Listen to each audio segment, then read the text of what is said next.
guys, GoElectric here. Today is Sunday, July 19th, 2026, and this is The Current, your weekly EV news in about 10 minutes.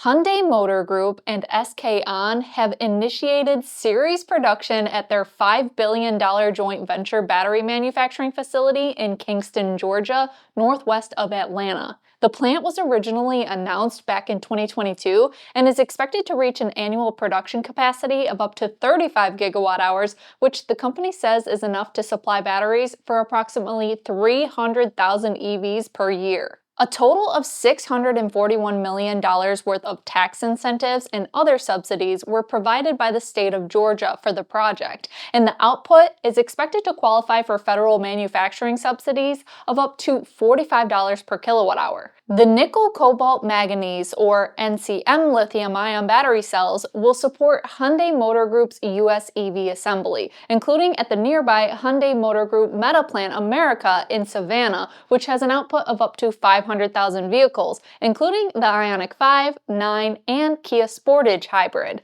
The Kingston plant currently employs around 3,500 workers. This is the second major SK On battery operation in Georgia.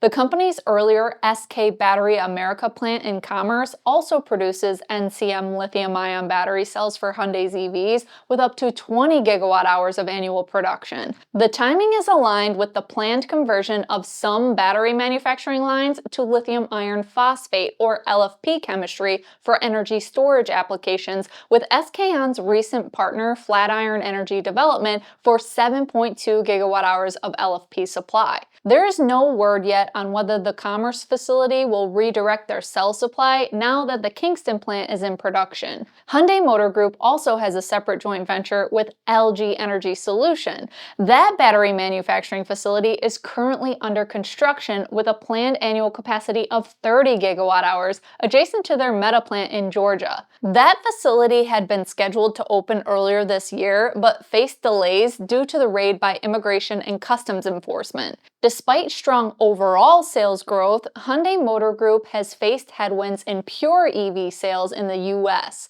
In the second quarter, they sold just over 14,000 EVs in the US.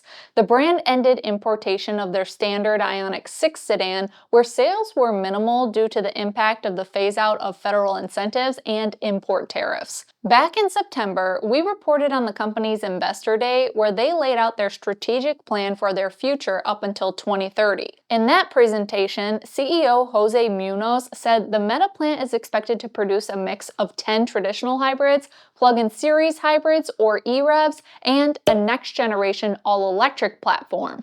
One of those models could include the large Class 2 electric commercial van that they're co-developing with General Motors. With up to 80 gigawatt hours of potential battery production capacity to be online this year, the company looks well-positioned for growth across their electrification plans. As always, we will keep you updated on any new EV announcements for the US from Hyundai.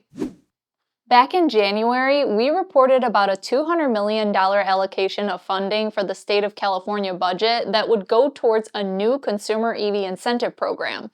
Now, we have more firm details about what the program qualifications and requirements will entail. The state says they have now allocated $135.5 million to the program through the state budget, but that participating automakers will match the funding dollar for dollar, creating a combined incentive pool of $270 million. The participating automakers include Ford, General Motors, Honda, Hyundai, Kia, Lucid, Mitsubishi, Nissan, Rivian, Subaru, Tesla, Toyota, and Volvo. The My First EV program offers California residents an instant $3,500 rebate on qualifying new electric vehicles and $1,750 on used ones at the dealership. The point-of-sale discount targets pure electric vehicle buyers with no income cap, though vehicles must meet price and weight limits. New EV purchases must have an MSRP of $50,000 or less, and used EVs must be $25,000 or less, plus have a curb weight of 8,500 pounds or less. A notable carve-out exempts California-headquartered EV manufacturers like Rivian and Lucid from the price caps, allowing their higher-priced models to qualify. Most of Texas-based Tesla's most popular Model 3 and Y EVs will also qualify with an estimated average selling price around $50,000. The California Air Resources Board, also known as CARB, will administer the initiative with rebates expected to roll out later this summer. Eligible buyers must attest that they have never owned a pure EV before and be California residents. As of the first quarter of the year, the state has over 2.5 million EVs on the road and the largest market share of EVs in the US with about 17.5%. This program is sure to boost those numbers. Honda is officially ending production of its Prologue electric SUV at the end of the year with no second-generation model announced. General Motors builds the mid-size crossover for Honda in Mexico. It launched in 2024 on the Ultium platform and initially performed strongly with nearly 39,000 US deliveries last year. This year, Prologue sales have been much lower. In Q2 of 2026, Honda sold 5,088 Prologues in the US, contributing to a first-half total of 8,407 units, down over 48% from last year. Honda slashed production and has been selling the SUV at deep discounts, including a $7,500 price cut on 2026 models. Honda's luxury arm, Acura, had already discontinued the ZDX last fall, which was built on the same platform as well. They also halted their new Zero Line and Sony joint venture EVs back in March, just as they were ready to roll off the line. This ultimately provides no options to US customers for an all-electric model in their current lineup, or any word on a plan for one in the near future, instead focusing on hybrids. For context, the Prologue's sister vehicle, the Chevrolet Blazer EV, built on the same line, sold 2,089 units in Q2 of 2026. At the beginning of this year, GM announced 1,900 job cuts and shift reductions at the Mexico facility. The plant continues to build the Blazer EV and Equinox EV, but output has been scaled back to just one shift. The Cadillac Lyriq is built on the same platform in Spring Hill, Tennessee, realizing only 4,208 sales during the second quarter. That represents a drop of 16% year over year. The best-selling vehicle in the world is an all-electric SUV, which competes directly with these models. This recalibration could be an indicator that legacy automakers have gone back to the drawing board and may announce a more competitive platform in the near future. If you didn't get enough of the adorable and fun low-speed EVs from last week's episode, buckle up. This week, Chip Motors has introduced the Chip, a street-legal, low-speed, open-air electric vehicle with some fascinating features unique to this segment. Yes! Saturday's here! I'm Chip, by the way. Let's get moving. The company will offer two sizes, including the 4-seater model that starts at an estimated $15,000 and a 6-seater version that begins at $18,000. The vehicle features a 25-mile-per-hour top speed and delivers over 100 miles of range per charge, but they did not specify battery specifications or chemistry. It can be recharged through a standard 110-volt outlet overnight or with a faster level 2 NACS-compatible charger, which they say reduces charge time to about 4 hours. The Chip supports standard latch anchors for car seats and offers extensive customization, including a frunk with speakers and a TV screen mounted on the inside, a roof rack for bikes, air conditioning, navigation, Android Auto and Apple CarPlay, and an autonomous Chip Go feature that uses a remote operator for self-parking and return-to-owner capabilities. The company intends to activate Level 4 autonomous driving in the future. When I was touring the NewLab facility in Detroit a couple years ago for a video on Bloom, we walked by the area where the Chip team was building their prototype. At that time, we were not allowed to share what we had seen. It turns out to be far more innovative than we thought. Reservations are now open with a $250 refundable deposit, and the company is expected to begin deliveries in 2027.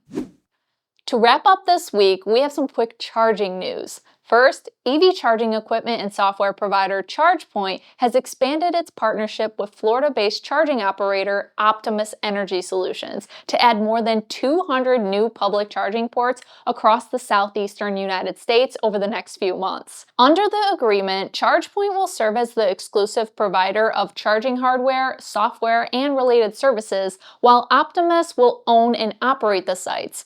The company says new ports will be installed in high-demand markets, with many planned near restaurants, shopping centers, and other convenient locations to maximize utilization. This deployment builds on the company's existing collaboration with projects including their previous deployment for Yum Brands, the parent company of KFC, Taco Bell, and formerly Pizza Hut.